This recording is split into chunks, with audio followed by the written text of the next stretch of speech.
আরেকটা বিষয় ওই যে সীমাবদ্ধতা, যে ম্যাপ, বাংলাদেশের ম্যাপ, বাংলাদেশ বলতে আমরা ওটাই বুঝি। আমি বারবার উল্লেখ করি যে বাংলাদেশ এটা তো ছোট বাংলাদেশ, আমাদের আসল বাংলাদেশ কোথায়, আমাদের পুরো সীমানাটা কোথায়, বিরাট বঙ্গোপসাগর কিন্তু আমাদের।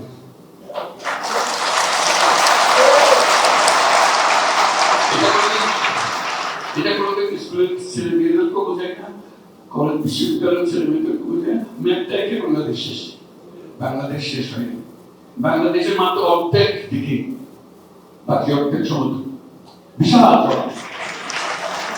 এখন থেকে আমি বলছি যে বাংলাদেশ বলতে তোমরা সমুদ্র সহ বাংলাদেশ দেখাবো, যে জানো এটা দেখ, এটা তো অসম সম্পদ, মাটির নিচে যেরকম সম্পদ, পানির নিচে পানির উপরে সব সম্পদ। এটা আমি ছাত্র ছাত্র প্রশ্নই এটা না, এটাকে বাড়িয়ে দেওয়া হইল। এটা অনেকটা এরকম, বিরাট দিঘি আছে বাড়ির সামনে,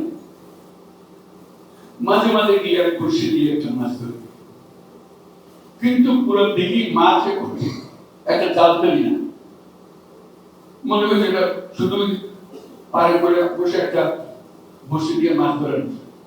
তারপরে ওই ছেলেদের দিয়ে মাছ ধরে কিছু যায়, আবহাওয়াটা দেয় যে একটু ঘূর্ণিপাতার আশঙ্কা দেখা যাচ্ছে, ওইটুকু নিয়ে আমি সময় ওই পাড়ের সঙ্গে লাগানো।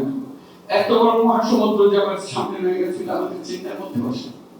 তা আমি বারে বারে না চিন্তার মধ্যে ঢোকানোর চেষ্টা করছি, পুরো অর্থনীতির আয়োজনটা সমুদ্রকে কেন্দ্র করে, সমুদ্রকে চিন্তা করে করতে হবে।